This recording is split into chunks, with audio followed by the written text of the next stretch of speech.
श्री कृष्ण ने भी लिया है। गीता के चौथे अध्याय का पहला श्लोक में मनु का नाम आया है। और दुख तब होता है कि जिसको श्री कृष्ण भी मानते हैं उसको श्री कृष्ण के परिवार वाले कभी गाली दे जाते हैं। क्या आप कृष्ण को चैलेंज कर रहे हैं? क्या आप इतने ज्ञानी हो गए कि श्री कृष्ण पीछे रह गए? नहीं भैया, अपने आवेश में इतने ना जाओ कि परमात्मा को चैलेंज कर जाओ। परमात्मा को चैलेंज करने वाले बचते नहीं है। एक नेता का नाम ले लूं क्या? वो रहे नहीं है इसलिए ले रहा हूं, रामविलास पासवान। अभी हम उनके क्षेत्र में कथा करने जा रहे हैं। पासवान कटिहार में बहुत, कटिहार में तो बहुत पासवान है। एक बार उन्होंने संसद में कह दिया राम हुए ही नहीं। और हम सच कह रहे हैं कि उस बार जब इलेक्शन हुआ तो पासवान जी की एक भी सीट नहीं आई, क्योंकि तू राम को चैलेंज कर रहा है, राम तुझे खत्म कर देंगे। आप चैलेंज हमको करिए, हमारे को न करिए, क्योंकि जो बोल रहा है वो राम है। बाबा महादेव जिसको सिर झुकाता है। श्री कृष्ण गीता में कह रहे हैं धनुर्धारियों में मैं राम हूं। कैसे बोल गए? श्री कृष्ण भी कह रहे हैं मेरा अवतार राम अवतार हुआ है। आज मनु और शत्रुपा एक ही शरीर के दो भाग। ऐसा कोई पुरुष नहीं है जिसमें स्त्री न हो, ऐसी कोई मैया नहीं है जिसमें पुरुष न हो। सब में मां है और सब में पिता है। प्रमाण ये देखिए, ये मेरी व्यासपीठ की ओर, ये किसी के गाल पर पड़े ना तो क्या कहते हैं? मारा। क्या कहेंगे? थप्पड़ मारा शब्द है पुल्लिंग। और ये बहन जी जो पैरों में है ये पड़े किसी के ऊपर तो लात मारी। लात मारा नहीं हो सकता, स्त्री है ना, भाई साहब है। और सुनो, ये जो अंदर चमक रहे हैं सफेद वाले, ये पटक लगे और निकल जाए बाहर तो दांत टूट गए। और एक बहन जी और है जो बोल रही है अंदर जीभ टूट गई, यानी जीभ स्त्री है और दांत पुरुष है। ये जो दिखाई दे रहे हैं कान फूट गए। और ये दीदी कौन है? फूट गई। इसीलिए भैया संसार में एक ही पुरुष है केवल, जो मेरा बाप बैठा हुआ है, कन्हैया बैठा हुआ है, यही पुरुष है केवल। परमात्मा को पूर्ण पुरुष कहते हैं। जगत में कोई न पूर्ण पुरुष है न कोई पूर्ण नारी है, केवल मेरा गोविंद पूर्ण पुरुष है। इसीलिए जिसको चाहे उसको नचाता रहता है, जिसको चाहे उसको नचाता रहता है। आज मनु महाराज और शत्रुपा मैया की संतान पैदा हुई तो 5 संतान हुई, 2 बेटा और 3 बेटी। बेटे का नाम रखा गया उत्तानपाद और दूसरे बेटे का नाम प्रियव्रत रखा गया। 3 बेटियां हुई हैं, आकुति, देवहूति और प्रसूति। देवहूति मैया की महिमा आप सुनिए। कर्दम ऋषि शादी के योग्य हो गए और कर्दम ऋषि जब शादी के योग्य हुए तो परीक्षित नारायण गए स्वयं कर्दम के पास और कर्दम से कहने लगे कर्दम शादी करोगे? जैसे काऊ 20 साल को लड़का काऊ को हमारे कमरा में आ गए, हम कहें लाला शादी करो है तो अंदर से 4 लड्डू फूट रहे हो शादी के लिए, लेकिन ऊपर से कहा गुरु जी को पढ़ लो, मैं अभी गुरुजी मुझे शादी नहीं करनी है अभी, लेकिन अंदर से तो ये सोच बैठा है गुरुजी हाँ कर दे तो कल शादी कर लो। कर्दम ऋषि यही कह रहे हैं प्रभु अभी शादी नहीं करनी मुझे। और देहात में कहते हैं मन मन भावे और मुड़ी मूड हिलावे। तो नारायण समझ गए ये कर्दम शादी करना चाहता है लेकिन हमसे नहीं कह रहा है। जब नारायण ने बार बार दबाव बनाया शादी कर लो शादी कर लो, तो कर्दम ने कहा कि हम शादी तो कर लेंगे लेकिन तुम्हें एक वचन देना पड़ेगा। क्या? कि मेरे बेटे के रूप में तुम्हें पैदा होना पड़ेगा। मेरे बेटे के रूप में तुम्हें आना पड़ेगा। और भैया इससे अच्छा और कुछ नहीं हो सकता कि शादी बाद में होगी और बेटा रिजर्वेशन पहले करा चुका। बेटा कौन होगा? आजकल उल्टा नियम चल रहा है। गुरुजी नाती है ज्यादा तो कथा कराएंगे, परिचित जब ले लीजिए भैया, मैं सामाजिक बात कह रहा हूं। गुरुजी नाती है जब है तो कथा कराएंगे। अब बताओ तुम्हारा नाती अगर रावण बन गो उसके बाद कथा कराई तो फायदा क्या मिलो? कथा कराने का टाइम तब होता है जब बच्चा पेट में हो, तब बहू को कथा सुनवाओ। लेकिन कर क्या रहे? जब बच्चा पैदा हो ही गया तो बच्चा अगर देवता है तो वो देवता रहेगा और राक्षस है तो फिर वो राक्षस रहेगा। और ये वाले सूत्र कौन निभाता है? महादेव। शादी होके पार्वती के साथ आई तो पार्वती से बोले कथा सुनो, और मैया को जब कथा सुनाई तो दो लाला पैदा हुए। एक का नाम गणेश है और एक का नाम कार्तिकेय है, और दोनों की पूजा नंबर 1 होती है। देखो कार्तिकेय की पूजा यूपी में तो नहीं होती, लेकिन दक्षिण भारत में जाओगे तो कार्तिकेय के जितने मंदिर मिलेंगे उतने किसी के नहीं मिलेंगे।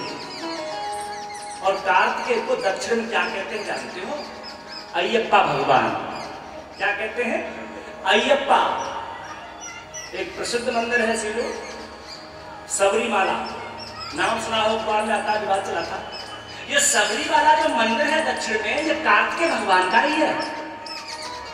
और कार्तिकेय की जो पत्नी है उनकी पूजा बिहार में बहुत होती है, अभी निकल के गई है, जिसको छठ पूजा कहते हैं।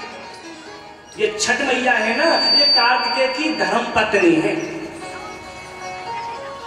और जिन मैयाओं के लाला पैदा होते ही मर जाए ना, मर जाते हैं बहुत सी माताओं के, वो छठ मैया की पूजा करें, उनके बच्चा कभी नहीं मरेंगे।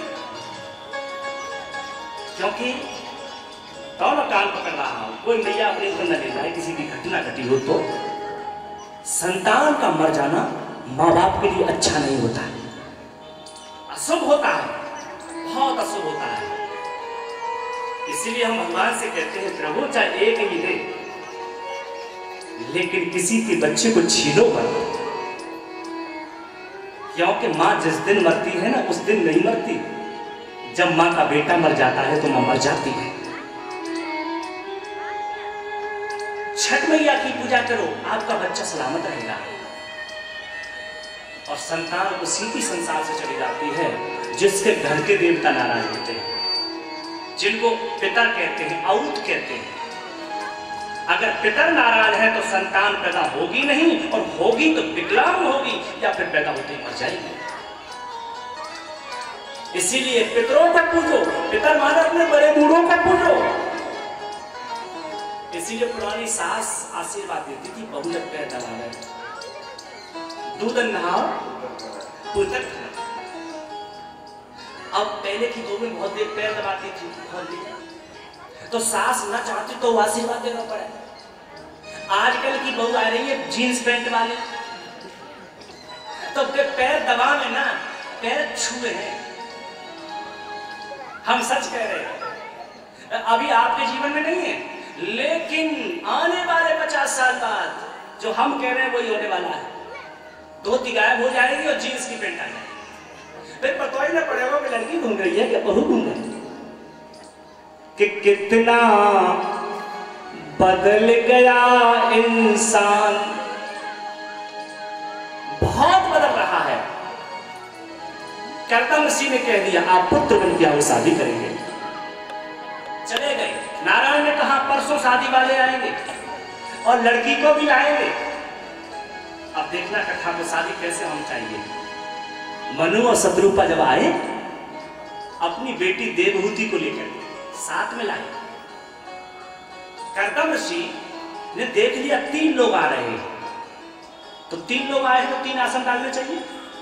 तो कर्दम ऋषि के लिए तो मनु के लिए आसन डाल दिया, शत्रुपा मैया को डाल दिया, और तीनों आते देख ही रहे और देवहूति को भी डाल दिया।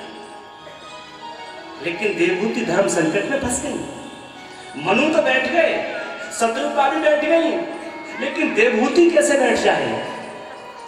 क्योंकि होने वाले पति ने आसन डाला है। अगर बैठ जाए तो पति धर्म नष्ट हो जाएगा, और न बैठे तो पति की आज्ञा का उल्लंघन हो जाएगा। मेरे भारत का इतिहास देखिए, परंपरा देखिए, मेरे बाप दादाओं की कितनी ऊंची परंपरा रही। मां धर्म संकट में क्या करूं, लेकिन दोनों नियम निभाने हैं। तो मैया ने क्या किया कि जैसे मान लीजिए व्यासपीठ की ओर ये आसन है, तो आसन के नीचे तो मैया बैठ गई जमीन पर, और सीधा वाला हाथ आसन के ऊपर रख लिया। समझना, मेरी माता समझे, देवहूति मैया आसन के नीचे बैठी और सीधा वाला हाथ आसन के ऊपर रख लिया।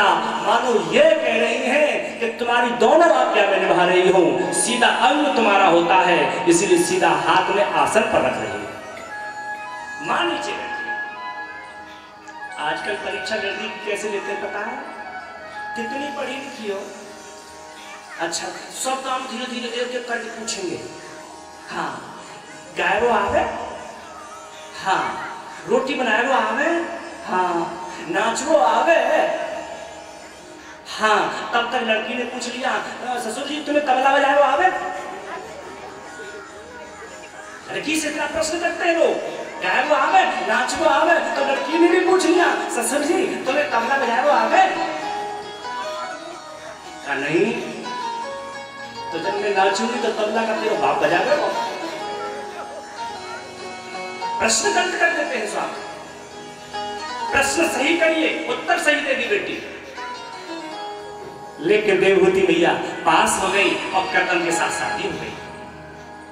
और शादी जब हो गई तो एक नहीं, दो नहीं, 9 कन्याओं ने जन्म लिया। 9 कन्याओं ने जन्म लिया। उन्हीं कन्याओं में एक मैया की तुम संतान हो सब। उस मैया का नाम है अनसुईया। क्या नाम है? अनसुईया। उसी मैया की तुम संतान हो। और गौर से सुनो, तुम्हारे नानी नाना की कथा सुना रहा हूं मैं। अब कर्दम देवहूति कौन हो गए? नानी और नाना हो गए। 9 कन्याओं ने जन्म लिया, लेकिन पुत्र नहीं हुआ।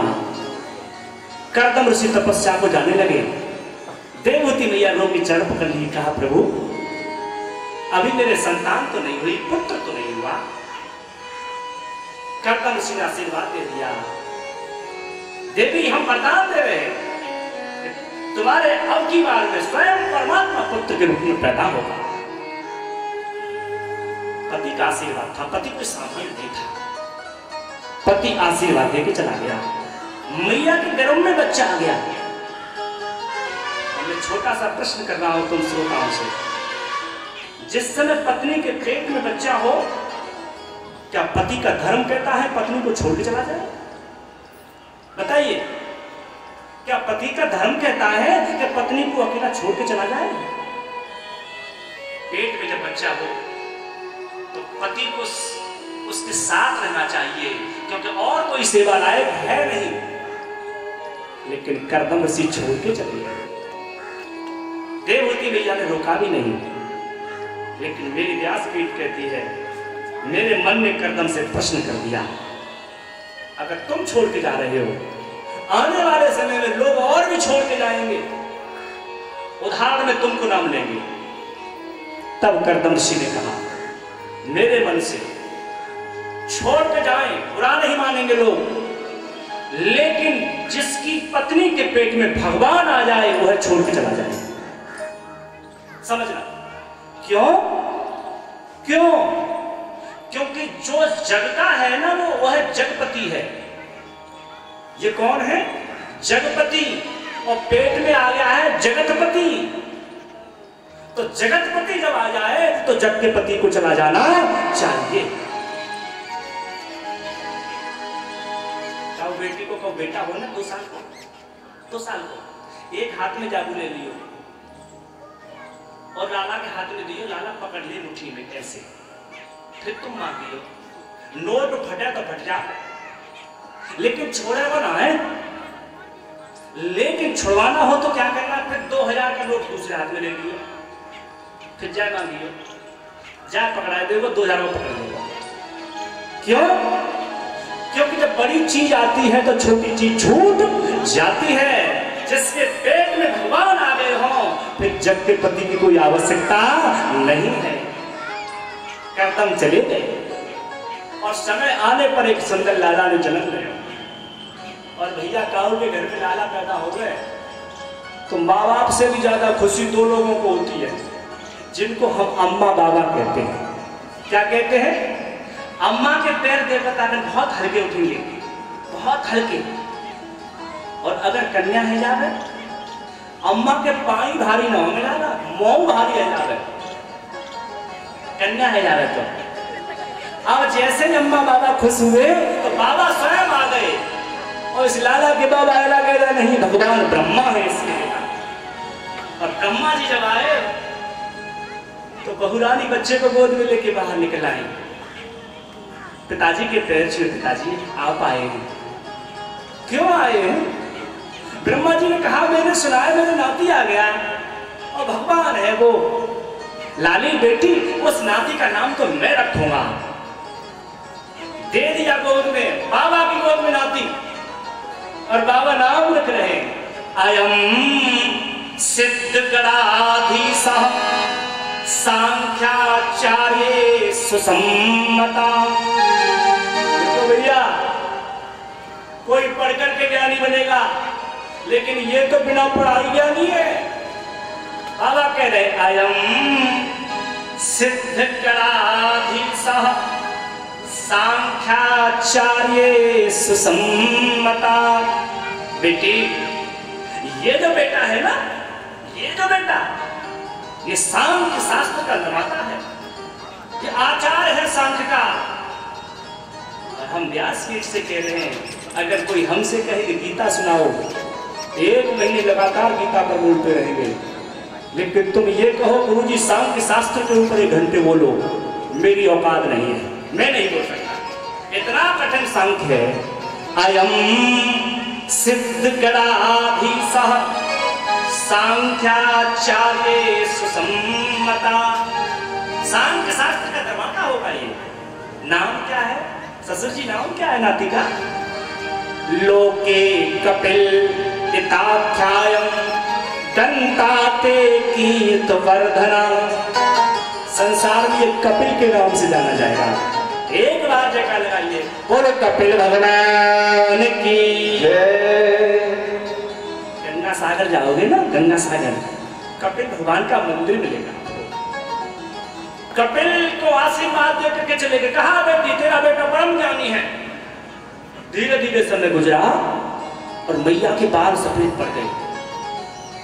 एक दिन मैया ने देखा कि मेरा लाला तो है तो 12-14 साल का ही, लेकिन 100 साल के बाबा, 80 साल के बाबा माथा रख के पैर छूते हैं। ज्ञानी मिल जाए, आशीर्वाद लेना मत चुप जाना। क्यों? ब्रह्मा की कलम झूठी हो सकती है, लेकिन ज्ञानी का आशीर्वाद झूठा नहीं हो सकता। जरूर आशीर्वाद लो। आज मैया ने पीछे से देख लिया, मेरे व्यासपीठ को लेकर प्रैक्टिकल कर रहा। मान लीजिए कपिल भगवान का आसन पड़ा हुआ है, हजारों मात्रा में महात्मा आ रहे हैं जटाधारी, और मैया झोपड़ी में से देख रही है। और जैसे ही मैया ने देखा लाला मेरा परम ज्ञानी है, तो मैया हाथ जोड़ के पीछे से आई और मैया के हाथ चले पैर छूने के लिए। कपिल चौक के आसन से कूद गई, हाथ जोड़ के कहा मां आप हमारे पैर न छूए। क्यों? बेटा सबसे बड़ा हो सकता है, बेटा पिता से भी बड़ा हो सकता है, शास्त्र कहते हैं, लेकिन कोई भी बेटा अपनी मां से बढ़कर के नहीं हो सकता। जो गेरुआ कपड़े वाले बाबा होते हैं, गेरुआ कपड़े वाले, वो सन्यासी होने के बाद अपने पिता के पैर नहीं छूते कभी, क्योंकि उनका अधिकार खत्म हो जाता है। लेकिन शंकराचार्य ही क्यों ना महात्मा बन जाए, लेकिन जन्म देने वाली मां सामने आ जाएगी तो उसके पैर छूने पड़ेंगे। तो मां से बढ़कर के जगत में कोई नहीं है। आज कपिल भगवान ने हाथ जोड़ लिया, माँ तेरे नच में। देवहूति मैया बैठ गई, कहा लाला मैंने जानने में देरी कर दी, तेरे पिताजी भी मुझसे कहते गए कि तू भगवान है, तेरे बाबा आए वो भी कह रहे तू भगवान है, लेकिन मैंने देरी कर दी। अब बुढ़ापे का शरीर है इसीलिए देरी नहीं कर रही हो, क्योंकि इस शरीर की कोई गारंटी नहीं है। माटी में भाव के साथ गाइएगा, माटी में